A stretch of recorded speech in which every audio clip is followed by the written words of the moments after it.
Bonjour ChatGPT.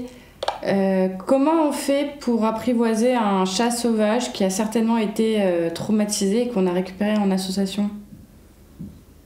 Il faut beaucoup de patience et de douceur. Commencez par lui offrir un espace sécure où il peut se cacher et se sentir à l'aise. Laissez-le venir à vous à son propre rythme. Offrez-lui de la nourriture savoureuse sans le forcer. Parlez-lui doucement pour qu'il s'habitue à votre voix. Le but est de gagner sa confiance petit à petit. En fait, moi, ça fait 1 an que j'ai ce chat. Et est-ce que tu crois qu'il faut que je m'inquiète parce que je peux toujours pas la toucher et elle a toujours peur de moi? Il semble que votre chat ait encore besoin de temps. Certains chats ont un passé difficile, ce qui peut les rendre très méfiants.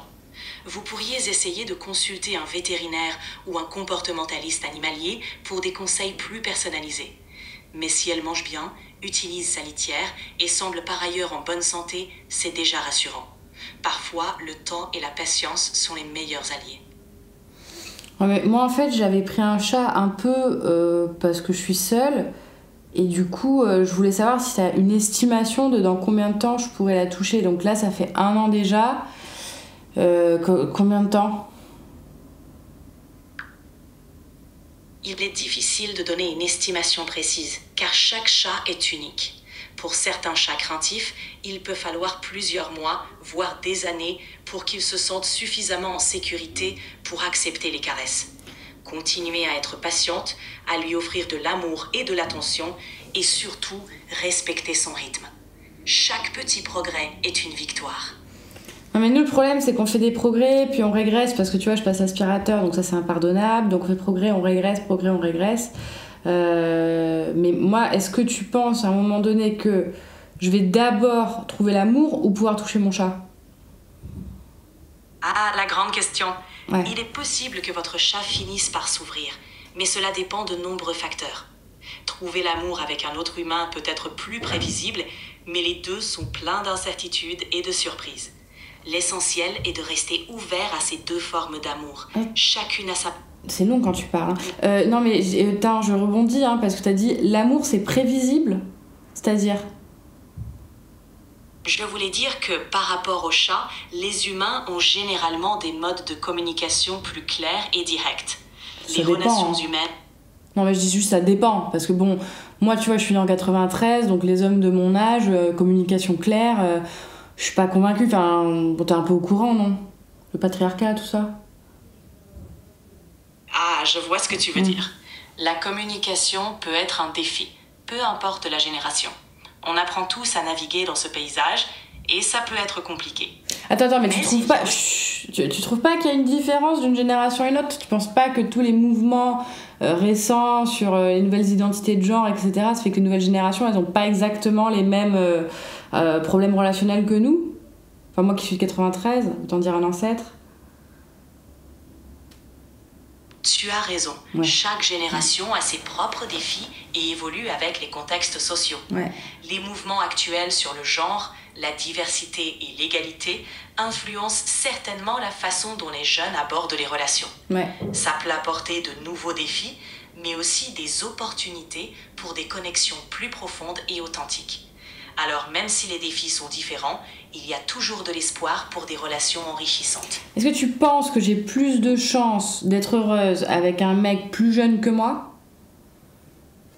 L'âge n'est qu'un chiffre, mais ce qui compte, T'exagères. c'est la compatibilité. Non, je disais t'exagères. Exact. Ouais.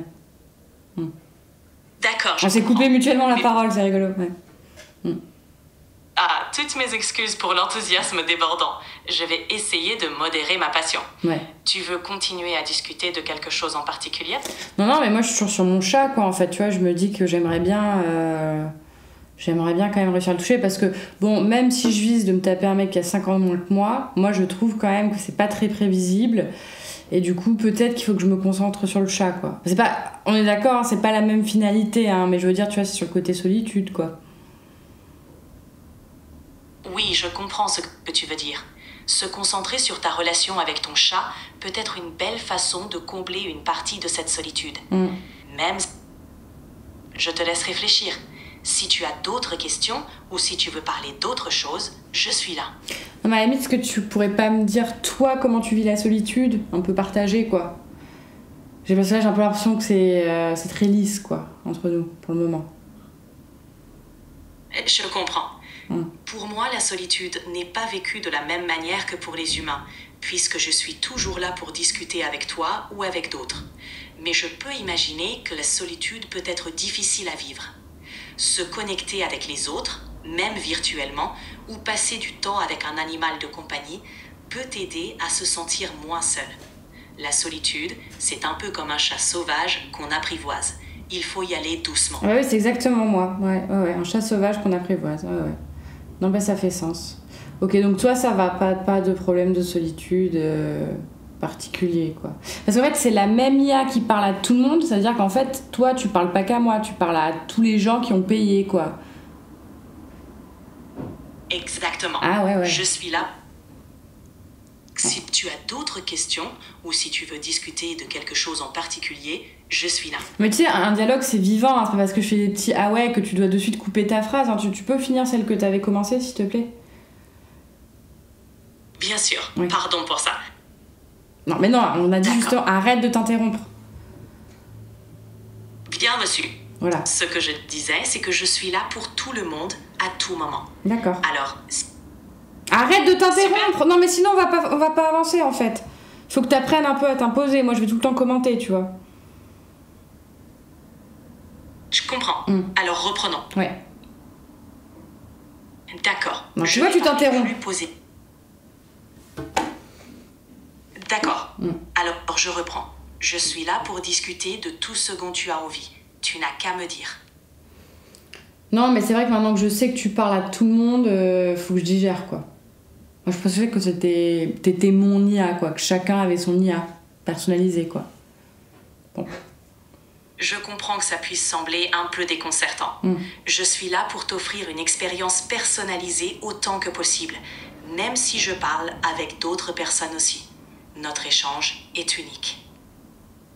Bon, merci. Hein. Ça fait du bien, quand même. Je te tiens au courant pour le chat? Avec plaisir. Tiens-moi au courant. Tu m'as pas demandé comment elle s'appelait? Tu veux pas son prénom? Ah ouais, d'accord. Ah, tu as raison. Je ne t'ai pas demandé son prénom.